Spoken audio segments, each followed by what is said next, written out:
Welcome to today's explainer. When I was first going through the source material for this, I was literally blown away by how completely it reimagines what we think we know about liver health. Instead of looking at the usual culprits, we're diving into some incredible insights from Eastern medicine that connect your emotional endurance and even ancient Japanese history directly to the physical health of your liver. Let's get right into it and discover how this actually works. Okay, we've got a lot of ground to cover today. We'll start by busting some common liver cancer myths, then dive into the 5 elements and how they link to our emotions. After that, we'll look at how excessive endurance actually destroys livers, trace the anger chain along with modern toxins, and finally wrap up with how protecting your liver all comes down to adaptability. All right, Section 1, Common Liver Cancer Myths. So, is excessive alcohol consumption the absolute only path to liver cancer? Most of us just assume there's a straight line from, heavy drinking and bad habits right to fatty liver, cirrhosis, and eventually cancer. But the source material asks us to pause for a second and really question if that's the whole story. Because here's the thing, there's a major anomaly. Patients with NASH, that's non-alcoholic fatty liver disease, can actually develop cirrhosis and cancer without touching a single drop of alcohol, right? So, if anomalies like NASH exist, there absolutely must be another root cause that we're completely missing from our modern Western-centric view. Which brings us to Section 2, the 5 elements and their link to our emotions. To understand this missing root cause, we need to look at Eastern medicine, where the body operates on this continuous, life-giving energy cycle based on 5 elements. It goes like this. Wood burns to create fire.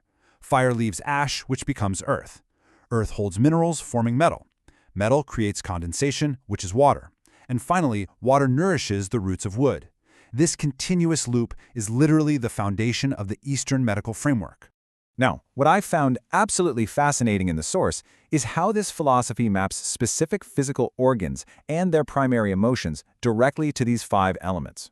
Take the earth element, for example. It maps to the stomach, which holds immediate anger or irritability.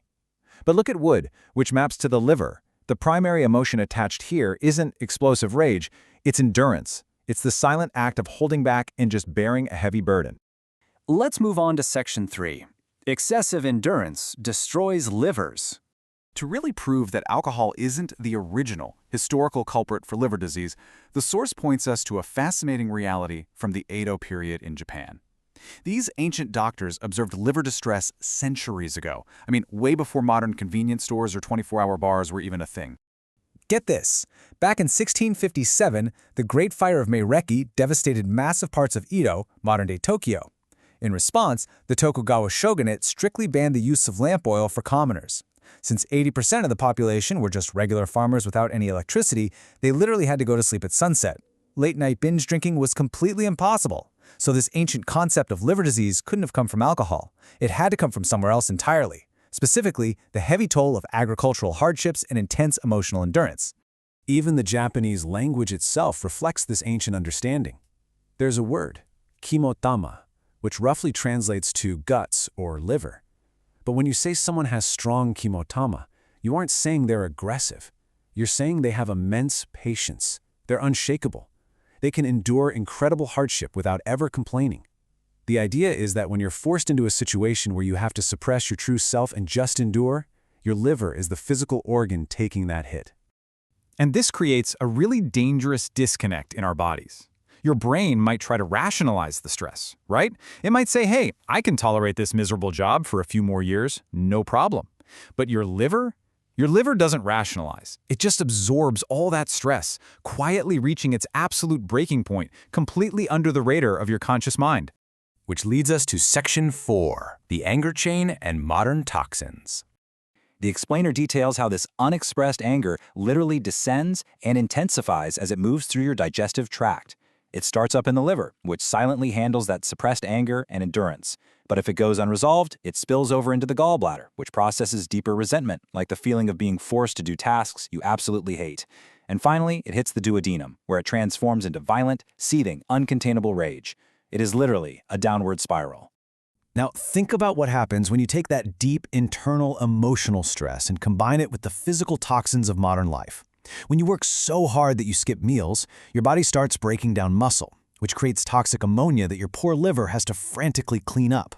Then maybe you grab some processed convenience food packed with artificial additives, demanding even more intense detoxification.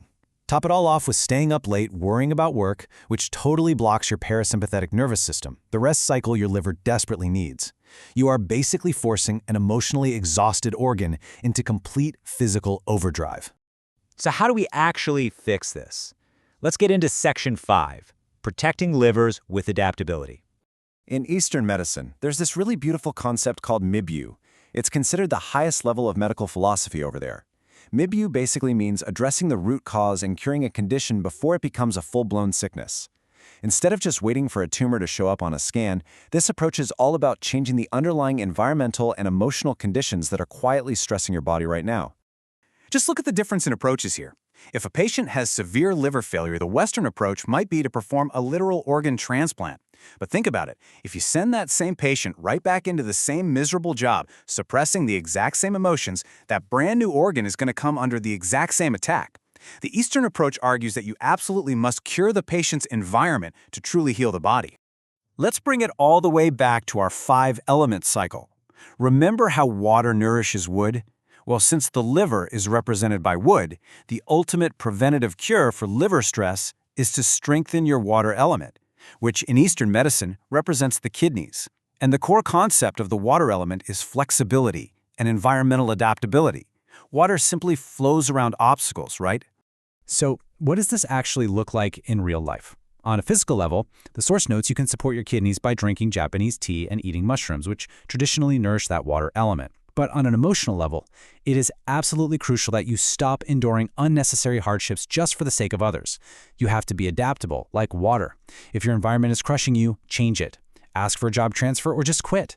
You have to adapt your environment so it suits who you truly are, instead of forcing your liver to absorb the shock of a life you secretly resent. I'm going to leave you with this final provocative thought to wrap up today's explainer. Take a hard look at your life right now and ask yourself, who are you actually enduring for? And is it really worth sacrificing the physical health of your liver just to tolerate a situation you actually have the power to change? Definitely something to deeply think about. Thank you so much for joining me on this explainer, and I will catch you next time.